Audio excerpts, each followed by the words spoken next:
बरेली के शाही शीशगढ़ क्षेत्र में पिछले साल जून से जुलाई 24 तक हो चुकी 10 महिलाओं की हत्या करने वाले साइको किलर को आखिर पुलिस ने गिरफ्तारी कर ही लिया।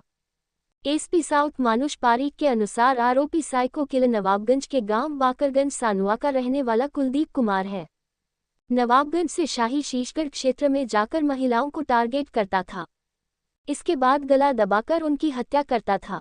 आरोपी की उम्र करीब 30 साल है। सभी घटनाएं उसने शाही शीशगढ़ क्षेत्र में की। पुलिस ने साइको किलर को गिरफ्तार करने के बाद घटनास्थल पर ले जाकर उससे पूछताछ की। सभी महिलाओं की हत्या के बारे में डिटेल में जानकारी की। सौतेली मां के व्यवहार से साइको बन गया था कुलदीप। नवाबगंज के रहने वाले कुलदीप ने पुलिस पूछताछ में बताया कि उसका परिवार खेती बाड़ी करता है।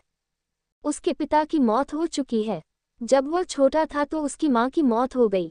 वह सौतेली मां के व्यवहार से बहुत दुखी था। सौतेली मां उसका उत्पीड़न करती थी, उसे खाना नहीं देती थी, बात बात में झगड़ा कर उसका गला दबाने की कोशिश करती थी।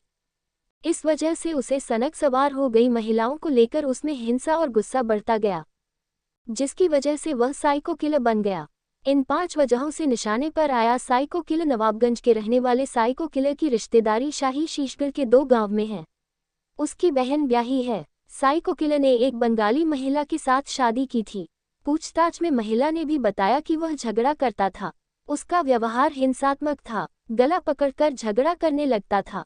साइको किलर ने जिन महिलाओं को निशाना बनाया उनमें सभी अधेड़ उम्र की थी। इसके अलावा सभी की गला दबाकर हत्या की। पूछताछ में बात प्रकाश में आई है। प्रयास इसने सब में किया है।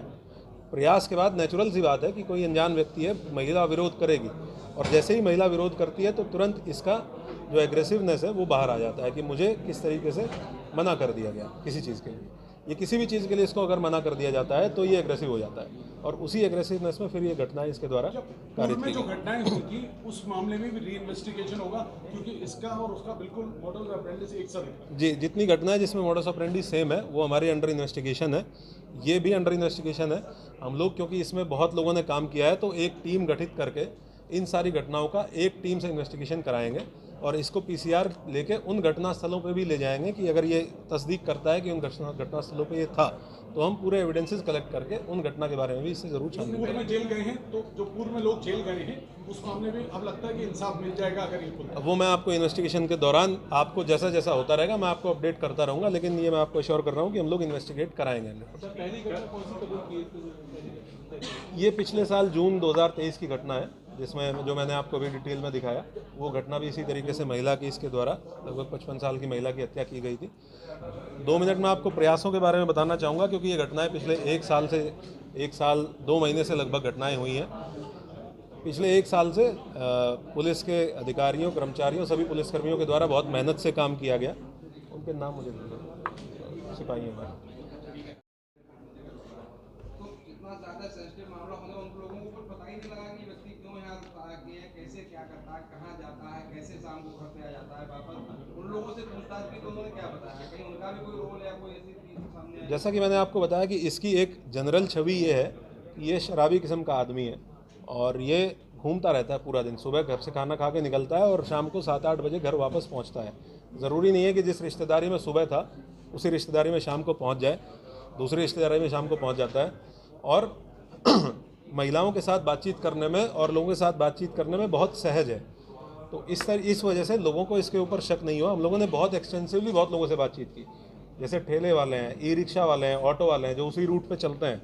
हमने उनसे बातचीत की कि कभी ये किसी ई रिक्शा में बैठा हो तो जिसने भी बताया उसने बताया कि साहब पैदल पैदल घूमता था और ये खेतों के रास्ते हुए आता था, सड़क क्रॉस करके, मेन रोड पे कभी नहीं चलता था, सड़क क्रॉस करके दूसरी तरफ जाके फिर खेतों के रास्ते कहीं निकल जाता था। तो जनरली इसका नेचर लोगों के साथ व्यवहार सामान्य रूप से अच्छा था। कितनी टीमें लगाई गई थी, सीसीटीवी भी लगाए गए थे? नहीं, इसके ऊपर पूर्व का आपराधिक इतिहास इसका नहीं है। किस तरह से ये हाथ में आया, ये किस तरह से गिरफ्तार किया, कितनी टीमें लगी थी, कितने कैमरे लगाए गए थे? हम लोगों ने पिछले महीने जब घटना हुई 3 जुलाई को, उसके बाद अपने कैंप ऑफिस पे एक वॉर रूम तैयार किया जिसमें जितने लोगों को इन घटनाओं की जानकारी थी उनसे पूरा इनपुट लिया गया। हर आदमी का एक खुला मत लिया गया, ओपिनियन लिया गया कि आपको इस घटना के बारे में क्या लगता है। कुछ ओपिनियन आए, कुछ ओपिनियन अलग तरह के आए और हम लोगों ने उसमें अलग अलग टीमें बनाई कुछ इंडिविजुअल घटनाओं पे काम करने के लिए और 22 टीमें हम लोगों ने कुल लगाई थी इस संभावना पे काम करने के लिए कि ये घटना किसी एक व्यक्ति के द्वारा सारी घटनाएं